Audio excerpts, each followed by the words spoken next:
이제라도 금식하며 울며 제목으로 함께 하나님 말씀 나누도록 하겠습니다. 사랑하는 성도 여러분, 우리는 날마다 하나님의 은혜를 경험하기 원하고 또 우리의 삶 가운데 정말 하나님이 주시는 그 부흥을 맛보기를 정말 간구하고 있죠. 갈급해하고 있습니다. 우리 모든 성도들의 마음속에 이 갈망이 없는 사람은 아무도 없을 겁니다. 그래서 나름대로 또 열심히 기도도 하고 또 성경도 읽고 또 애를 써보지만 이상하게 항상 그때뿐인 것 같은 거죠. 그때 그 말씀 들을 때는 그렇게 뜨겁고 좋은데 변화는 참 쉽지 않고요. 또 마음 한구석에는 언제나 이 늘 답답함이 있습니다. 항상 묻죠. 뭐가 문제일까? 하나님 뭐가 문제일까요? 살아오면서 신앙생활을 하면서 때론 변화된 부분들도 있습니다. 때로는 개선되고 나아진 것도 있지만 우리가 진짜 원하는 건 그런 이렇게 작은 그런 변화가 아니라 정말 뭔가 성령 충만함, 그리고 내 삶 가운데 나타나는 그 하나님의 영광을 보기 원하는 그 소원이 우리 모든 교회 성도들 가운데 또 우리 성도들 우리 분당 하나교회 또 여러분들 가운데 있는 줄 압니다. 그렇다면 이 거룩한 영광을 우리가 보기 원하는데 어떻게 하면 이걸 볼 수 있을까? 그런 면에서 오늘 우리가 읽은 이 말씀은 참 우리에게 큰 소망을 줍니다. 28절부터 읽었는데 우리가 찬송가도 있잖아요. 이 말씀으로 만든 찬송가도 있는데요. 굉장히 유명한 말씀이죠. 28절에 보면 그 후에 내가 내 영을 만민에게 부어주리니 너희 자녀들은 장래일을 말할 것이며 너희 늙은이는 꿈을 꾸며 너희 젊은이는 이상을 볼 것이며. 이 말씀은 이 구약의 예언 말씀인데 나중에 신약의 사도행전에 가면 성령 강림을 예언하는 대표적인 말씀입니다.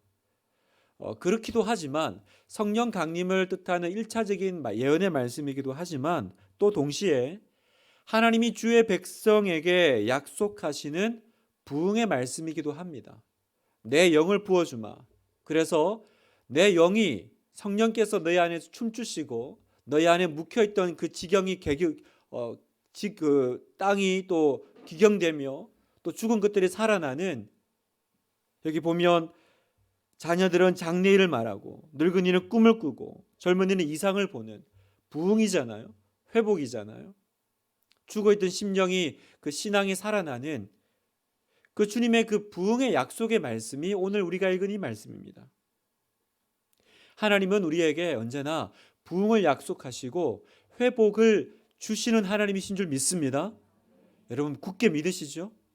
이 말씀을 믿는 자, 이 말씀 앞에 나아가는 자에게는 언제나 하나님께서 그 약속의 말씀이 우리 가운데 성취되게 하시는 좋으신 하나님이신 줄 믿습니다.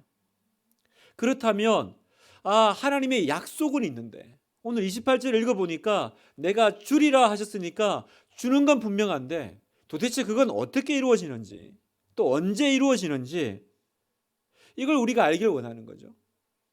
근데 오늘 말씀을 보니까 그 단서를 알 수 있는 중요한 단어 하나가 있습니다.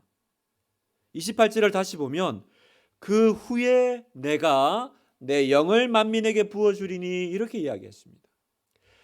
하나님께 주시는 그 약속의 그 축복이 있는데 이건 뭐예요? 그 후에라는 거예요. 다시 말하면 부흥은, 회복은 어떤 일 이후에 나타나는 자연스러운 결과물이다 이렇게 말씀하시는 거죠. 그 후에가 단서구나. 그러면 이 28절의 이 이야기는 어떤 일 다음에 일어나는 일일까? 그 후가 언제일까요, 여러분? 그 후를 찾기 위해서는 우리 요엘서 2장의 12절까지 올라가야 됩니다. 12절에 올라가면 12절 13절에 이렇게 말씀하십니다. 여호와의 말씀에 너희는 이제라도 금식하고 울며 애통하고 마음을 다하여 내게로 돌아오라 하셨나니 너희는 옷을 찢지 말고 마음을 찢고 너희 하나님 여호와께로 돌아올지어다.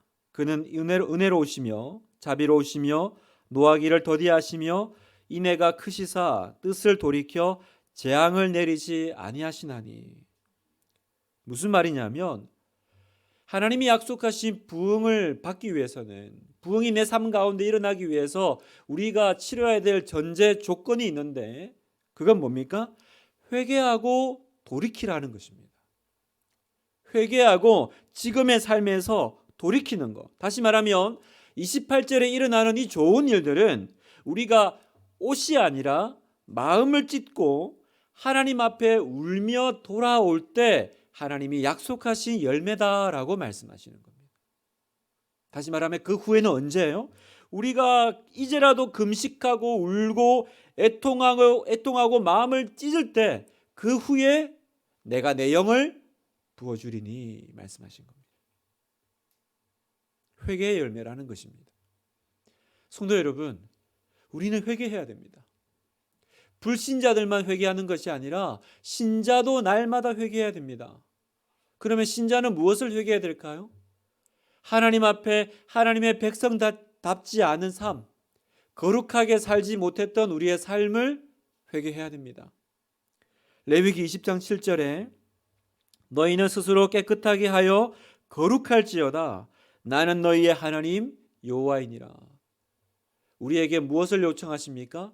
거룩하라는 거예요. 또 보세요. 베드로전서 1장 15절 16절 같이 한번 읽어볼까요? 시작. 오직 너희를 거룩한 이처럼 너희도 모든 행실에 거룩한 자가 되라. 기록되었으되 내가 거룩하니 너희도 거룩할지어다 하셨느니라.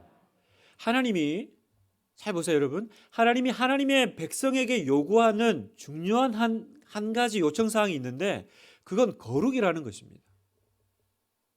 왜 하나님은 우리에게 거룩을 요구하실까? 그냥 단지 하나님이 거룩하시니까 우리도 하나님을 본받아 거룩하게 살아라. 그게 좋지 않겠니? 그래서 거룩하라고 하시는 걸까? 하나님이 우리에게 거룩을 요구하시는 이유는 하나입니다. 우리에게 좋은 것을 주시기 위해서. 생각해 보십시오. 주의 성령을 우리에게 부어주시는데 성령, 거룩한 영입니다. 그러면 그 거룩한 영은 어떤 곳에 머무시겠어요? 거룩한 곳에 머무시겠죠. 다시 말하면 성도가 구원받아 하나님의 자녀가 되어서 그 거룩을 유지해 나가는 것은 단지 그냥 교회 다니는 사람이니까 예수 믿는 사람이니까 좀 보기 좋아라고가 아닙니다. 그것이 우리의 능력의 조건이라는 거예요. 성령은 거룩한 영은 어디 머무세요? 거룩한 곳에 머무시는 거예요. 성도가 일주일의 삶 가운데 거룩을 유지해내고 내 삶을 거룩을 위해서 치열하게 살아낼 때 그때 주님께서 주시는 좋은 것들이 우리에게로 흘러 들어온다는 사실입니다. 반대로 내가 이 거룩을 유지하지 못하면 하나님은 나를 위해서 그 축복의 부흥의 모든 것들을 가지고 계시지만 주고 싶어도 줄 수가 없는 거예요. 그래서 교회는 거룩한 공동체여야 됩니다. 우리가 예배를 드리지만 그 예배는 거룩한 백성들의 주님께 드리는 예식이 되어야 됩니다. 그런데 오늘날 교회는 또 기독교는 참 쉬운 교회 또 쉬운 종교가 되어버렸습니다. 누구나 쉽게 교회를 오죠.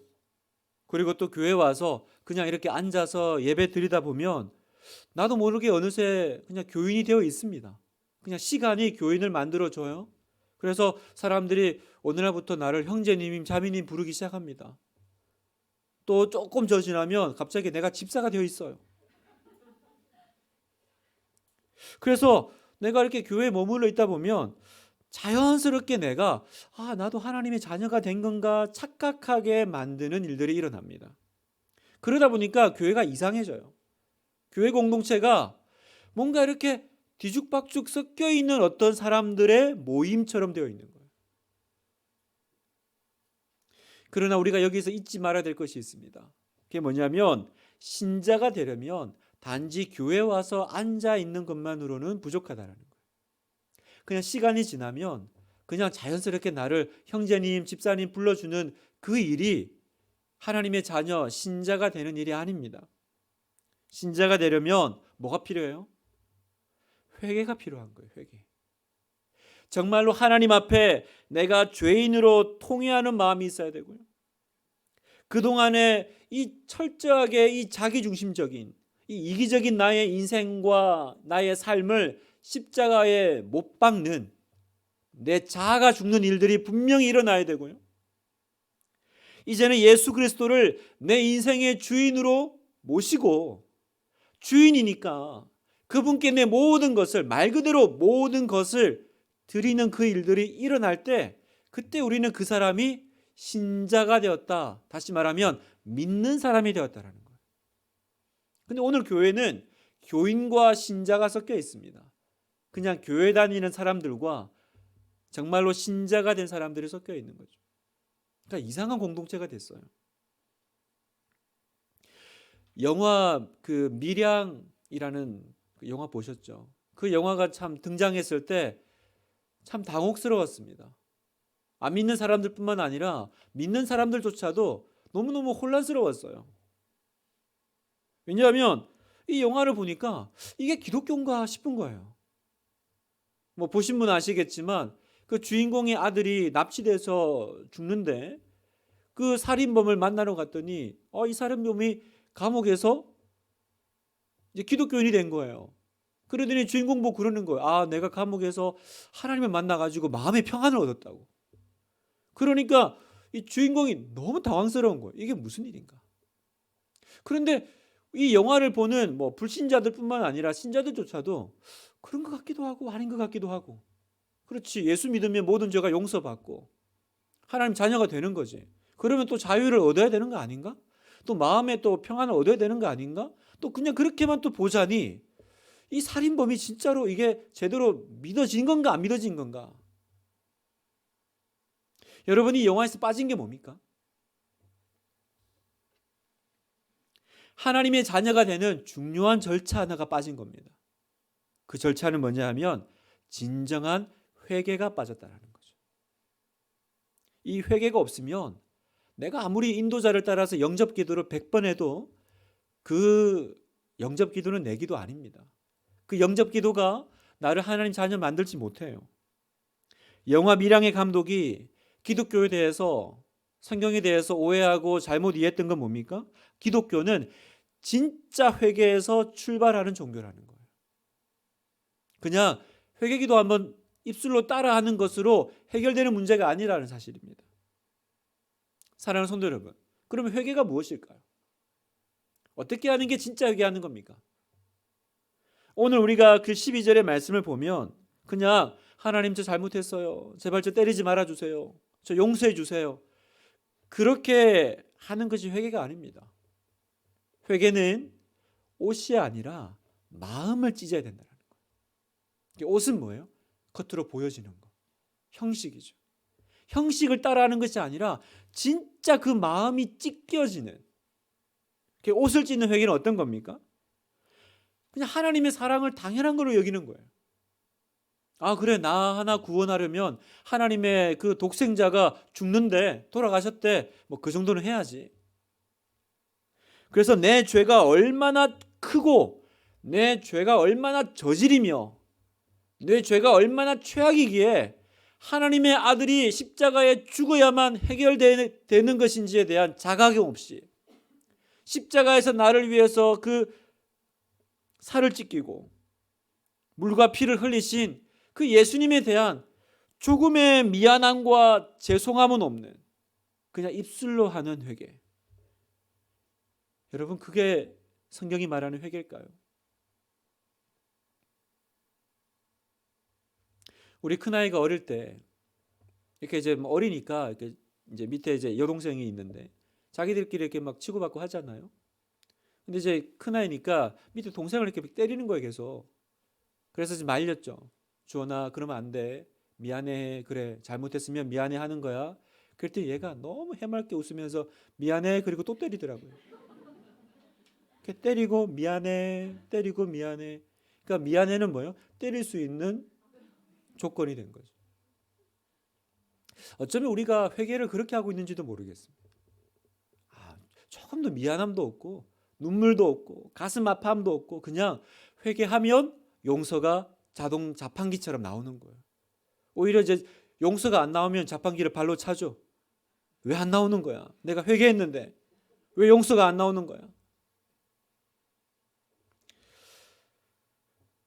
너희는 옷을 찢지 말고 마음을 찢고 너희 하나님 여호와께로 돌아오라. 이 말은 뭐예요? 회개에는 굉장히 중요한 한 요소가 필요한데 바로 미안해하고 가슴 아파하는 마음이 있어야 된다는 겁니다. 마치 그 사도행전에 베드로가 설교했을 때 그 말씀을 듣고 그 청중들이 막 마음에 찔려 하잖아요. 그리고 뭐라 그래요? 우리가 어찌할꼬? 그 가슴 깊은 곳에서 나오는, 영혼 깊은 곳에서 나오는 그 탄식이 있을 때 아, 이 사람은 진짜 회개구나. 그걸 우리가 알 수 있는 겁니다.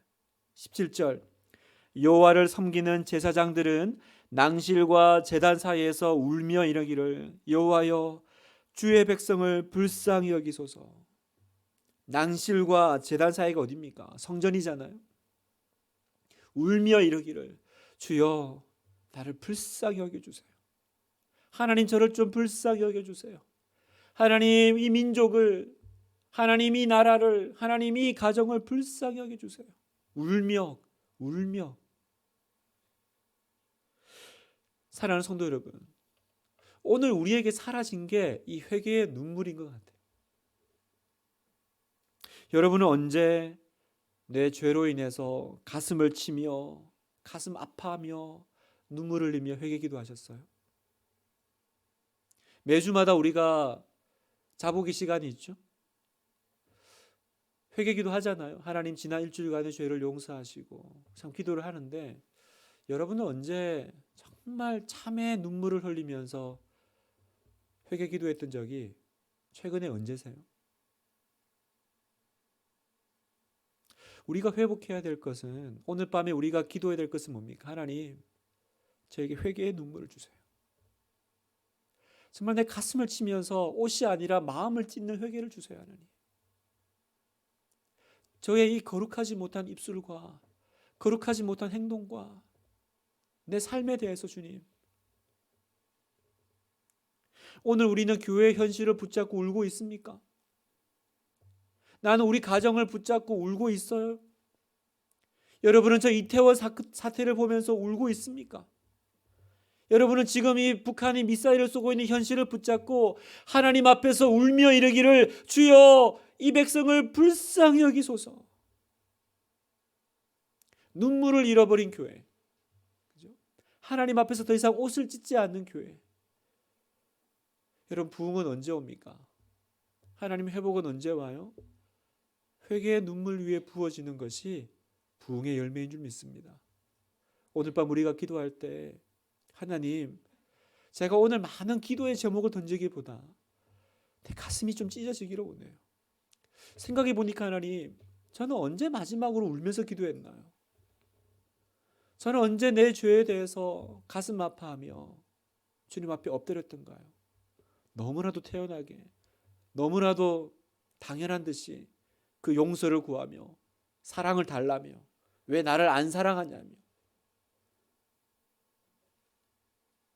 여러분 울어야 됩니다. 울어야 삽니다. 하나님의 백성은 다른 무기가 없어요. 교회는 다른 무기가 없습니다.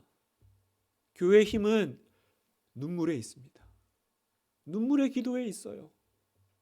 여러분의 가정은 언제 회복됩니까?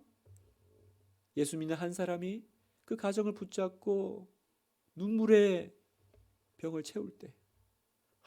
여러분 대한민국은 언제 해결될까요? 좋은 대통령 세우면 되겠습니까? 우리가 북한을 상대할 군사력을 키우면 되겠습니까? 교회가 기도해야 되는 거죠. 가슴을 찢고 주님 앞에서 엎드릴 때, 그때 이 나라가 회복되고 우리 가정이 회복되고 여러분의 삶이 회복될 줄 믿습니다. 그래서 오늘 보면 18절을 보세요. 그때가 나옵니다. 자, 같이 한번 읽어볼까요? 시작. 그때에 여호와께서 자기의 땅을 극진히 사랑하시어 그의 백성을 불쌍히 여기실 것이라. 그때에, 그죠? 드디어 그때에가 나왔습니다. 그 후에 내용을 부으리라 하셨는데 우리가 주님 앞에서 울며 그 제단과 낭실 사이에서 주여 불쌍히 여기세요. 하나님 불쌍히 여기세요. 그랬더니 그때에 불쌍히 여기시는데 자기의 땅을 극진히 사랑하시어 불쌍히 여기신대요.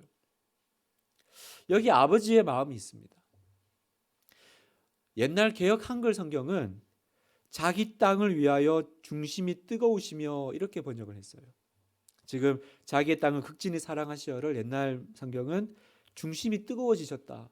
저는 이 표현이 더 좋습니다. 사실은 저는 이 번역이 더 좋습니다. 무슨 말이냐면 자녀가 울면 그 회개의 그 눈물에 부모 가슴이 불 붙잖아요. 자녀가 울면 그 눈물을 보는 부모 가슴에 중심이 뜨거워지잖아요. 하나님의 백성의 그 가슴에 회개의 눈물이 고일 때 하나님 가슴에는 긍휼의 불이 타오르기 시작하신다는 거예요. 우리는 때때로 하나님 왜 나에게 이런 일을 허락하십니까? 하나님 도대체 지금 뭐 하고 계십니까? 더 나아가면 어떻게 말해요? 하나님 저를 왜 태어나게 하셔가지고 왜 이 고생을 하게 하십니까? 그냥 이렇게 살 바에 하나님 제가 안 태어나는 게 좋았겠습니다. 그게 욥의 고백 아닙니까? 그런데 우리가 하나님 앞에 그런 그 토로가 있을 때가 있거든요. 하나님은 나한테 관심이 있을까? 그러나 여러분, 이것만큼 하나님의 심정과 마음을 아프게 하는 이야기가 없습니다. 제가 어릴 때 그런 이제 장난을 치다가 많이 혼났어요. 뭐냐면 이렇게 어디 좀 아프면 엄마한테 그러는 거예요. 머리가 아프면 엄마 나 뇌종양인가 봐. 그러면 엄청 혼났어요. 불같이 화를 내시더라고요. 부모 입장에서는 말도 안 되는 소리를 하고 있는 거 아니에요. 그런 단어 꺼내는 것조차도 섭섭한 일인 거죠. 이런 말은 부모 가슴에 못 박는 거죠. 하나님 나한테 왜 그러십니까? 이럴 바에 그냥 저 데려가세요. 이건 하나님 가슴에 못 박는 말인 거예요. 하나님 저한테 관심이나 있으십니까? 하나님 저를 보고나 계세요? 이건 하나님 가슴을 너무너무 상심케 하는 말인 겁니다. 그래서 우리가 성경을 읽을 때는 언제나 이 아버지 하나님의 심정을 읽어야 돼요. 어떤 마음입니까? 그 아버지의 마음이라는 것이. 우리가 자녀를 키워보니까 알겠어요. 우리 아이가 이제 그 둘째가 그렇게 초등학교 가기를 힘들어했어요. 막 맨날 토하고 안 가려고 맨날 울고 그랬거든요. 그러니까 얘를 학교를 보내고 나면 부모의 마음은 어디 있어요? 제가 어디서 무슨 사역을 하든지 내 마음은 학교에 있어요. 그 아이의 그 반에 제 마음은 있어요. 얘가 토하지는 않을까? 얘는 울고 있지는 않을까? 뭐 그뿐입니까? 여러분 혹시 아이가 아프면 어떻게 돼요? 여러분의 마음은 온통 거기 가 있죠. 학교에서 맞고 오면 어떻게 돼요? 왕따 당하면 어떻게 돼요? 한시도 그 아이 때문에 마음이 편할 날이 없죠, 여러분. 내가 함께 있지 못하지만 내 심장은 너한테 있어, 그거 아닙니까? 그래서 누가 아이고 그렇게 힘들면 그냥 차라리 없었으면 좋겠죠. 누가 이런 얘기하면 그 동의됩니까? 이렇게 고생스럽고 아이 키우는 게 힘들면 그냥 없어졌으면 좋겠다. 그렇게 말하는 부모는 없더라고요. 왜요? 난 부모니까. 난 아버지니까. 얘는 내 자녀니까. 왜 포기 안 하세요? 그렇게 힘든데 왜 포기 안 하세요? 그러면 부모의 대답은 이거예요. 내 아이니까. 아버지의 마음이라는 건 무슨 마음이냐면 어떤 고통이 있더라도 포기하지 않는 마음이라는 거예요. 그럼 내가 이 성경을 하나님의 그 아버지의 심정으로 읽는다는 건 뭐예요? 아무리 하나님이 심판하시고 매를 드셔도 심판자 하나님, 죄 짓나 안 짓나 뒤에 서가지고 그냥 심판하려고 기다리는 하나님이 아니라 언제나 자녀를 살리려고 하는 그 아버지의 심정으로 언제나 성경을 읽어야 된다는 거예요. 때로는 하나님께서 매를 드시지만 더 가슴 아파하신 하나님. 어느 사역이 되게 힘든 목사님이 계셨습니다. 사역이 너무 힘든 거예요. 마음이 믿음이 많이 이제 무너져 있는데 이분이 어느 날 이렇게 루카스라는 이야기를 듣게 됩니다. 이제 루카스가 사람 이름인데 이런 이야기예요. 어느 장애인 부부가 있었어요. 장애인 부부인데 둘 다 장애인인데 아이를 갖고 싶은 거예요. 그래서 여러 번 시도를 해도 계속 유산이 이제 됐죠. 그러다가 이제 세 번째 드디어 임신에 성공을 했는데 병원을 딱 가서 검사를 해보니까 기형아라는 거죠. 이 검사를 해보니까 기형아인데 그냥 기형도 아니고 뇌가 이제 골 밖으로 나와 있는 이제 그런 상태라는 거예요. 그러니까 병원에서는 그랬습니다. 출산해도 15분 안에 죽습니다. 그러니까 그냥 유산시키세요. 유산시킵시다. 이제 병원의 의사가 이제 그렇게 얘기를 한 거죠. 그런데 이 부부가 너무 아이를 기다렸으니까 기적이 있을 거라고 믿고 아니요, 저희는 포기 안 할 겁니다. 그래서 끝까지 이제 이 아이를 지켜내죠. 그러면서 되게 눈물겨운 사랑이 시작됩니다. 어떻게 하냐면 이 아이가 진짜 태어나서 15분 안에 죽는다고 하니까 태어나면 죽을 테니까 그러면 뱃속에서 이 아이가 평생 받을 사랑을 다 주자. 그렇게 이제 1년을 이제 뱃속에서 키우는 거죠. 그리고 모든 사랑을 다 부어줍니다. 그리고 그 일만의 그 희망을 붙잡고 드디어 이제 출산일이 다가와서 아이를 딱 낳았는데 기적은 없었습니다. 의사 말대로 뇌가 밖으로 나와 있는 상태의 아이가 이제 태어난 거죠. 그러니까 이제 부모가 이 태어난 아이를 이제 뭐 10분 만에 이제 끝난다니까 이제 그냥 안고 있는 거예요. 그런데 기적이 일어났습니다. 그 상태인데 아이가 안 죽는 거예요. 1분, 2분, 10분, 1시간 안 죽는 거예요.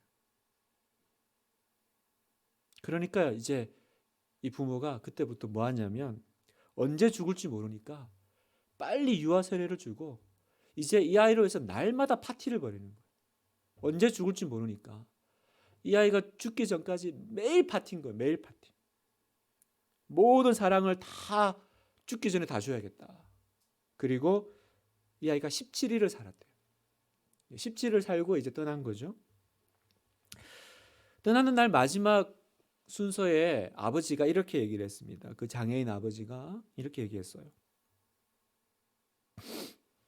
나는 루카스 때문에, 이 아이 이름이 루카스인데 루카스 때문에 나는 비로소 아버지가 될 수 있었습니다. 그래서 나는 내 아들 루카스에게 감사합니다. 이 아이가 나를 아버지 되게 했다라는 거죠. 이 이야기를 이제 이 목사님이 듣는데 하나님께서 마음에 다 그 마음을 주는 거예요. 네가 내 루카스야. 너는 나를 아버지 되게 하는 소중한 존재야. 이 사랑의 목사님의 믿음이 완전히 회복되는 거죠. 나는 정말 쓸모없는, 나는 실패한 사역자. 어쩌면 이렇게 기형아 같이 며칠 못 살다가 죽을 수밖에 없는, 그렇게 힘겨워하고 있는 그 목사님에게 너는 나의 루카스야. 성도 여러분, 오늘 밤 우리가 의지해야 될 건 이 하나님의 자비와 하나님의 사랑입니다. 오늘 밤 주님이 말씀하세요. 내가 너를 사랑한다. 내가 너를 회복시킬 거야. 내가 너에게 부흥을 줄 거야. 죽은 것이 살아나는 부흥을 줄 거야. 13절 말씀을 다시 한번 보면 그는 은혜로우시며 자비로우시며 노하기를 더디하시며 이내가 크시사 뜻을 돌이켜 재앙을 내리지 아니하시나니 주께서 혹시 마음과 뜻을 돌이키사 그 뒤에 복을 내리사. 우리 하나님이 그런 하나님이라는 거예요. 은혜롭고 자비롭고 노하기를 더디하고 이내가 크셔서 뜻을 돌이켜서 재앙을 내리지 아니하시고 혹은 때리셔도 그 뒤에 복을 주시는 이런 분이 누구십니까? 아버지 외에는 없잖아요, 여러분. 부모님 외에는 없잖아요. 하나님이 우리에게 그런 하나님. 그래서 사랑하는 여러분, 여러분은 오늘 밤 반드시 회복될 줄 믿습니다. 주님께서 여러분에게 반드시 회복과 부흥을 주실 것입니다. 설령 내 심령이, 내 믿음이 죽은 것 같은 상황으로 이 자리에 와 앉아 있더라도 아니야. 너는 나의 루카스지. 너는 나를 아버지 되게 하는 존재지. 너는 나의 소중한 사람이지. 회개하면 돌이키면, 마음을 찢으면 내가 살릴 거다. 말씀을 마무리하면서 오늘 밤 우리가 이 아버지와의 관계를 회복하기를 원해요. 여러분, 부흥은 막 사람 많이 모이고요, 뭔가 뭐 하늘에서 불 떨어지는 게 아닙니다. 부흥은 그냥 그 아버지의 사랑에 감탄하는 거죠. 아버지의 손을 다시 잡는 게 부흥입니다. 내 마음에 그냥 아버지의 사랑이 강물같이 밀려 들어오는 거, 그게 부흥입니다, 여러분. 그게 부흥입니다. 우리 하나교회가 그런 부흥을 맛보기를 원해요. 몇천 명이 모이는 교회가 아니라 단 한 명이라도 그 아버지의 사랑에 쩔쩔매는, 하나님의 은혜로 있을 데 없는 자 왜 구원하여 주는지 알 수가 없어 라고 하는 사람들이 모여있는 그곳이 바로 부흥의 현장인 줄 믿습니다. 어떻게 하면 될까요? 12절, 너희는 이제라도 금식하고 울며. 이제라도 말이 뭐예요? 안 늦었다라는 거예요. 이제라도 안 늦었다, 안 늦었어. 아니요, 저는 끝났습니다, 하나님. 아니요, 저는 이제 더 이상 손 쓸 수가 없어요. 저는 이제 어떻게 해도 안 돼요. 근데 주님 뭐라 그러세요? 이제라도 금식하고 울며. 아직도 끊지 못한 죄가 있습니까? 아직도 돌이키지 못한 예전의 죄악의 삶이 남아 있습니까? 하나님과 나 사이를 가르는 죄가 있습니까? 이제라도 금식하며 울면 됩니다. 하나님 용서해 주시고 살려 주시고. 뿐만 아니라 주님을 구하지 못하도록 막는 모든 것을 끊으십시오. 마치 금연하듯이. 금연하면 그런 데잖아요. 미각이 돌아온대요. 나로 하여금 하나님께 집중하지 못하게 막았던 것이 뭐가 있습니까? 여러분의 마음을 다 가져갔던 것들, 매스미디어나 SNS나 또 사람 관계나 뭡니까 여러분? 돈 버는 것, 자녀 양육 뭡니까? 그 모든 것을 끊고 내가 주님께 온전히 집중하려고 절제하는 삶이 금식이죠. 꼭 밥 굶어야 금식입니까? 내 영혼에 하나님께 집중하지 못하도록 막는 그 모든 것들을 내가 끊어내는 그 삶이, 그게 진짜 금식 아닙니까? 그러면 영적인 미각이 돌아올 겁니다. 도대체 하나님이 뭔지, 하나님의 은혜가 뭔지 내가 알 수가 없었는데, 내가 나의 마음을 그 휩쓸어가는 그 모든 것을 끊어내기 시작하면 그때부터 하나님에 대한 감각이 살아나요. 말씀이 달리 보일 겁니다. 큐티를 하면 영이 열리실 거예요. 기도를 하면 주님의 얼굴이 보이실 겁니다. 그런데 내 마음이 그 모든 세상의 육신의 정욕과 이생의 정욕과 안목의 정욕으로 가득 차 있으면 그 마음에 어떻게 하나님의 은혜가 들어오겠어요? 비워내셔야 됩니다. 그래서 저는 이제 이번 주가 11월이잖아요. 이 11월 한 달 동안 정말로 우리가 이 부흥을 선포하기로 오네요.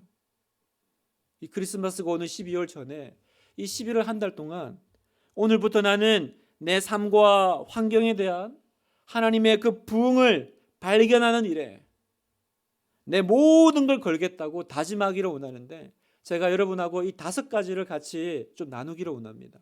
혹시 자막이 될까요? 하나님의 비전과 부흥을 위한 우리의 결단입니다. 하나님, 제가 부흥을 원합니다. 그건 그냥 오지 않을 겁니다. 어떤 결단이 필요할까요? 첫째, 가슴에 언약을 맺어 부흥을 사모하겠습니다. 제가 이제 한 달 동안 하나님, 저는 부흥을 사모하겠습니다.